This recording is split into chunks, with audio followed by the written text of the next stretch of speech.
Morning mist drifts across Old Hickory Lake, a thin veil over a small waterfall as the white columns of an 1876 plantation house peek through the trees. This is no museum prop, but the real-life stage of Loretta Lynn, the coal miner's daughter, who, at home, traded rhinestones for boots and became the matriarch of a working ranch. For more than 55 years, she wrote songs, raised children, hosted festivals, and faced heartbreak on this very soil. Today, we'll step inside this true country sanctuary, exploring the rooms, memories, and legends of Hurricane Mills. But first, let's rewind to the journey that brought her here. Loretta Lynn's story begins in 1932 in Butcher Hollow, Kentucky, the second of 8 children born to a coal miner and his wife. Growing up during the Great Depression, she spent her early years surrounded by the smell of coal dust and the sound of gospel songs drifting from the holler. Her father's death from black lung disease left a permanent mark on her young life, a wound that would later become the emotional fuel for her songwriting. At just 15 years old, Loretta married Oliver Doolittle Lynn and moved thousands of miles away to Washington State. In between raising children and keeping house, she taught herself guitar on a $17 instrument Doolittle bought her and began writing songs about the raw realities she knew. With Doolittle's encouragement, she formed a local band, Loretta and the Trailblazers, and played honky-tonks around the Pacific Northwest. By 1960, she recorded "I'm a Honky-Tonk Girl," and rather than waiting for Nashville to discover her, she and Doolittle loaded up their car with copies of the single, personally delivering it to radio stations across the country. The song climbed the charts, marking the start of a career built on grit and self-belief. Soon after, Loretta signed with Decca Records, launching a string of top 10 hits.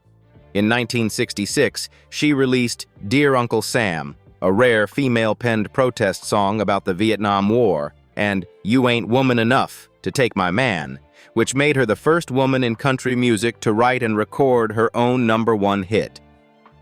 By 1970, her autobiographical anthem, "Coal Miner's Daughter," not only topped the country charts, but crossed over to the Billboard Hot 100, bringing her story to mainstream America.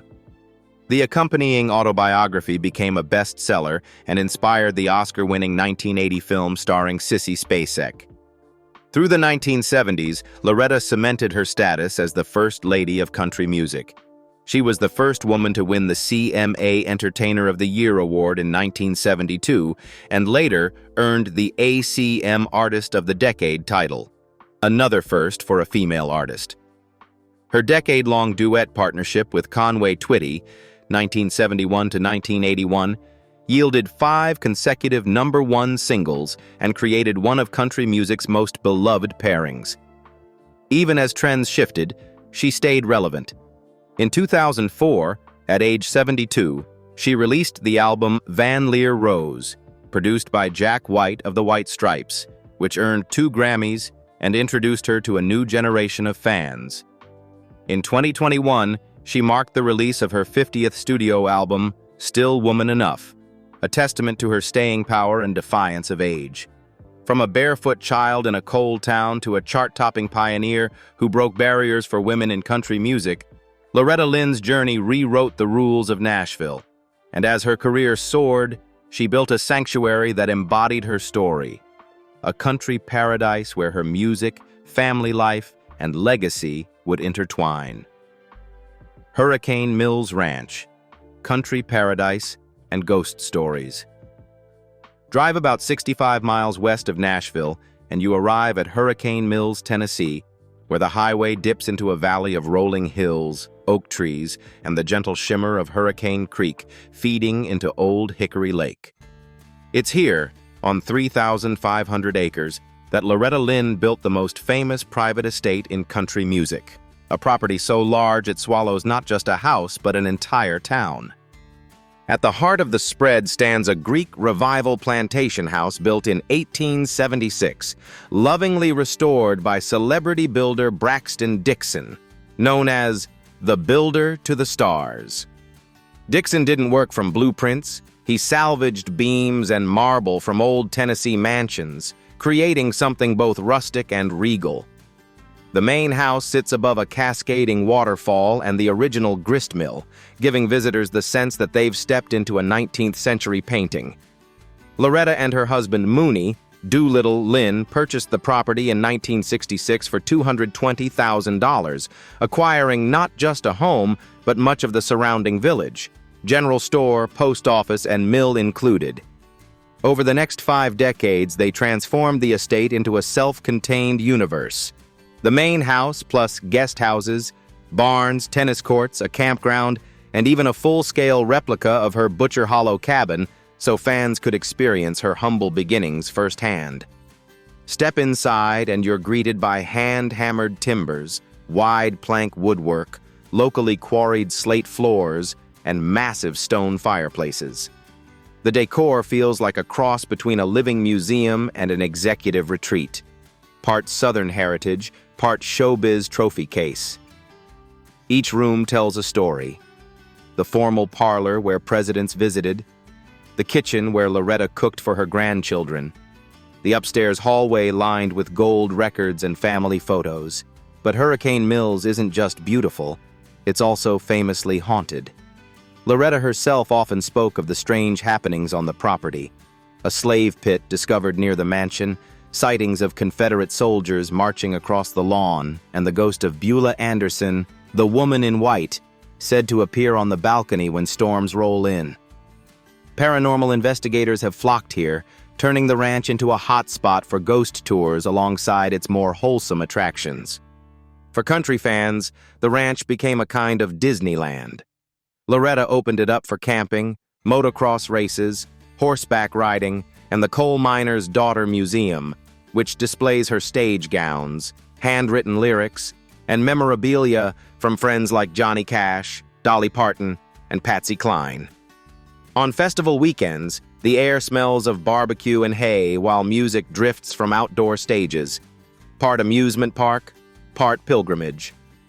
Standing on the wraparound porch, you can picture Loretta and June Carter Cash swapping stories, or Loretta strumming a guitar as tourists snap photos below. The place feels alive, equal parts haunted and wholesome, a living embodiment of her dual image as country matriarch and rebel spirit. From this sprawling estate in rural Tennessee, Loretta built a sanctuary that reflected both her roots and her rise, and yet she also kept a quieter home base closer to Nashville's recording studios. Nashville home. Riverfront respite. Tucked along a gentle bend of the Harpeth River, about a half hour from Music Row, stood her 2-story, all-brick riverfront home on 5 acres, a retreat that let her slip away from the festival crowds without leaving Tennessee behind. From the road, the house reads as stately but not ostentatious, with clean brick lines softened by mature trees. Drive down the synthetic driveway wide enough for 10 cars, and you reach a spacious 2-car garage flanked by a fenced backyard where grandchildren could play out of sight of paparazzi. Step through the grand entry foyer and a classic Southern welcome unfolds. A hardwood staircase sweeping up to the 2nd floor, light filtering through large windows, and polished floors echoing underfoot. To one side sits a formal dining room anchored by a mahogany table that could easily double as a writer's round table. To the other, a living room and den for informal visits. A sunroom stretches across the back of the house, catching the afternoon glow off the water, and a bonus room upstairs served as an impromptu rehearsal or sewing space. The kitchen, with its granite countertops and custom cabinets, was designed for real cooking rather than photo shoots. Appliances sat flush against mahogany walls trimmed with crown molding, and a classic brick fireplace gave the heart of the home a cozy edge. A reminder that this was still a coal miner's daughter at heart, not a diva. Even the details, a central vacuum system, built-ins for china and keepsakes, spoke of practical luxury rather than flash. Outside, more than 300 feet of Harpeth River frontage framed the property. Friends recall Loretta sitting on the back porch watching her dogs chase squirrels as boats drifted by, using the time to clear her head between tours. The backyard, fully fenced, allowed for privacy and security, yet felt open, with a gentle slope down to the riverbank where wildflowers bloomed in spring. Compared to Hurricane Mill's sprawling 3,500 acres, this was a starter home for a country queen, but only by her own standards. For most Tennesseans, it would be a dream estate, blending river views, classic Southern architecture, and just enough modern convenience to keep pace with a life lived in the spotlight. Behind the red brick walls and mahogany trim was a woman who had turned music into a multi-million-dollar legacy. A story we'll explore next. Income and net worth. By the time she passed away in 2022, Loretta Lynn had built an estate estimated at $65 million, a fortune that, like her music, was earned the hard way over nearly 7 decades. Her revenue streams were diverse, but all sprang from the same source: an uncompromising work ethic and a knack for telling the truth in song. She released more than 60 studio albums and sold over 45 million records worldwide, making her one of the best-selling female country artists of all time. According to Billboard's 2021 report, her back catalog alone was still generating roughly $2 million a year. Proof that You Ain't Woman Enough and Coal Miner's Daughter haven't lost their pull with listeners or advertisers. A key to that ongoing income was her decision in 1974 to retain her own publishing rights. Rather than selling them off for a one-time payout, she kept control of the songs she wrote, which meant annual royalty checks, about $196,000 per year in recent decades, compared to an industry average of $144,000, continued to flow directly to her. Touring was another pillar of her wealth. Loretta spent nearly 6 decades on the road, playing everything from the Grand Ole Opry to state fairs to arena stages around the world. Along the way, she pioneered the merchandising table as an extension of the brand. Signature t-shirts, tour programs, even replica dresses for fans. Her high-profile duets with Conway Twitty and others also lifted royalty rates and expanded her audience into mainstream pop and rock. Off-stage, Loretta turned her life story into additional revenue streams. Her 1976 autobiography, Coal Miner's Daughter, became a bestseller and, 4 years later, an Oscar-winning film starring Sissy Spacek and Tommy Lee Jones. The movie not only revived catalog sales, but also gave her a Hollywood income boost. She later published Still Woman Enough and Me and Patsy Kickin' Up Dust, each bringing advances and cross-promotion to her tours. She also wasn't shy about retail and endorsements. The Loretta Lynn store at Hurricane Mills sold everything from coffee mugs to custom boots. She appeared in mainstream advertising campaigns, such as Crisco cooking oil, which reinforced her image as an authentic homemaker even while she was headlining arenas. In the mid-1990s, she hosted Loretta Lynn and Friends on the Nashville network, TNN, which provided both a salary and a platform to showcase new talent. It's a portrait of a woman who spent 5 decades turning pain into platinum, leveraging every milestone, from songs to books to real estate, into a self-sustaining empire. And just as she diversified her income, Loretta Lynn also multiplied her impact, using her platform and her ranch to support charitable causes that mirrored her own struggles and values. Philanthropy. In 2005, she established the Loretta Lynn Foundation, a nonprofit created to preserve country music heritage, fund local education, and safeguard her own legacy for future generations. According to public filings, the foundation has spent over $333,000 on cultural and educational projects, from restoring historic Appalachian artifacts to underwriting small-town school music programs. True to Loretta's ethos, the organization was never about splashy galas, but about targeted help where it mattered most. Her generosity became most visible in moments of crisis. In August 2021, catastrophic floods ripped through Humphreys County, Tennessee, the same region where Hurricane Mills sits. Dozens died, hundreds lost their homes, and parts of the ranch were damaged. Instead of retreating, Loretta immediately opened her property as a staging ground for volunteers and teamed with United Way of Humphreys County to coordinate relief.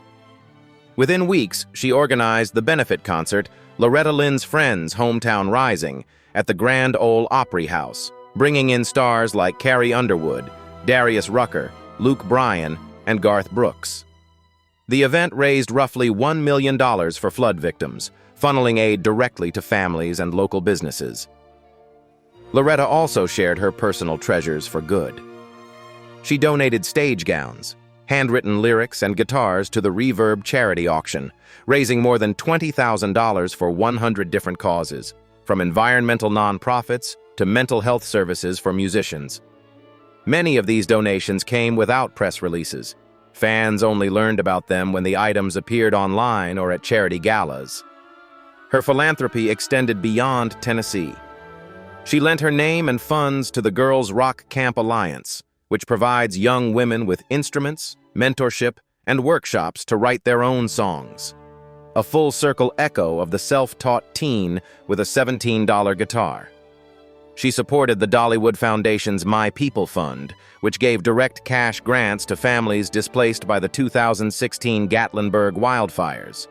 And she quietly contributed to community initiatives inspired by her late friend Johnny Cash, including prison ministry programs and addiction recovery networks. And behind all these public gestures was a private life of family, love, and perseverance. A story that shaped and was shaped by Hurricane Mills itself. Personal life. In 1948, at just 15 years old, she married Oliver Doolittle Lynn, a 21-year-old mechanic and aspiring talent scout she had met at a pie social in Butcher Hollow. By the time she was 20, she was already the mother of 4 children, Betty Sue, Jack Benny, Ernest Ray, and Sissy, and would later give birth to twin daughters Peggy Jean and Patsy Eileen in 1964. In the space of 1 decade, she went from a coal miner's daughter to a young wife, a mother of 6, and a rising country star. Her marriage to Doolittle was both the bedrock of her career and one of its greatest sources of pain. She credited him with pushing her to perform and helping her make those first radio station visits with "I'm a honky-tonk girl," but she also wrote frankly about his infidelity, drinking, and temper. In her memoirs, she recalled, "He never hit me once without me hitting him back twice," a line that became shorthand for her mix of vulnerability and defiance. Their fights were legendary in Nashville, yet the two remained married until his death in 1996. A 48-year saga of loyalty, frustration, and fierce love. Loretta endured deep personal losses along the way. In 1984, her 34-year-old son, Jack Benny Lynn, drowned while trying to ford a river on horseback at Hurricane Mills, an event that left her devastated and briefly withdrawn from public life. Her eldest daughter, Betty Sue, died of complications from emphysema in 2013. Another blow that underscored how intertwined her family was with the ranch's history.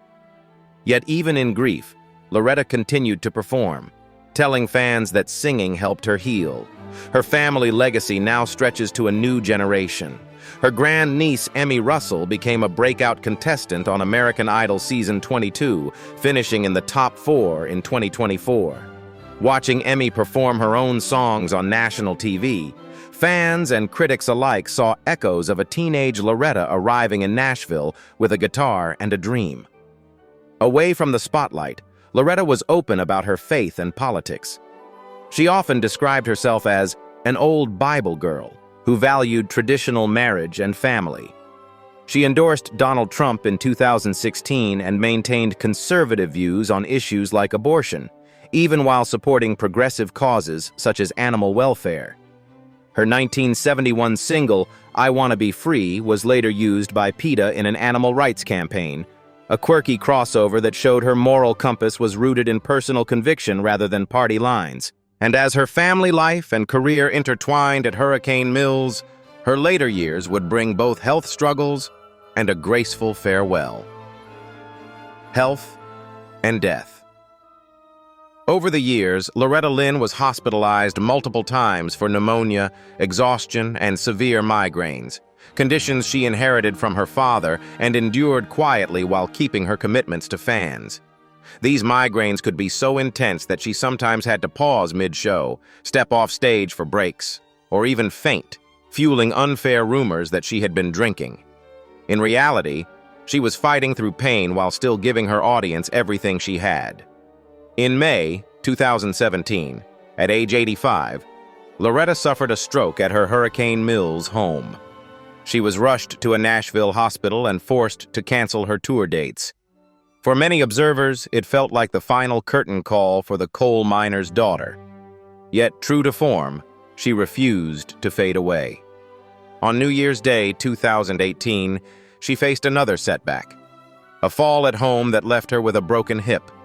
Recovery was slow and frustrating. She relied on a walker and at times a wheelchair. But she never lost her spark. "People thought I wouldn't come back from that," she told fans. "But I did." Later that year, she made her first public appearance since the stroke at Alan Jackson's Country Music Hall of Fame induction. And in 2019, she celebrated her 87th birthday with an all-star concert surrounded by friends and fellow artists. By the fall of 2022, the fight was finally over. On October 4th, Loretta Lynn passed away peacefully in her sleep at age 90 at her beloved Hurricane Mills farm, the same place where she had raised her family, written songs, and welcomed fans for decades. Her family's statement was simple and tender. "Our precious mother, Loretta Lynn, passed away peacefully this morning, in her sleep at her home on her beloved farm." 3 days later, on October 7th, she was laid to rest on the grounds, next to her husband Oliver Doolittle Lynn, who had died in 1996. Their long and turbulent love story came full circle in a quiet Tennessee burial. News of her death sparked an outpouring of grief and gratitude across the music world. Dolly Parton called her a sister, a friend, and a trailblazer. Carrie Underwood praised her honesty, humor, courage, and charm, adding, "She is irreplaceable. Her legacy lives on in those she touched." Reba McEntire and scores of younger artists echoed the same refrain. Loretta Lynn had shown them what was possible for a woman in country music. As the curtain closed at Hurricane Mills, the world lost more than a star. It lost a pioneer and storyteller whose voice gave shape to the lives of countless working-class women, from the hollows of Kentucky to stadiums around the globe. Loretta Lynn may have left this world, but her spirit and songs still roll across the hills of Tennessee. Her porch at Hurricane Mills remains a place of pilgrimage, where fans can imagine her in the morning mist, pencil in hand, writing another verse of the American story. Thank you for watching the video. Please leave your comments below. Don't forget to click subscribe and tap the notification bell so you'll be the first to join us on the next tour of America's most fascinating homes and stories.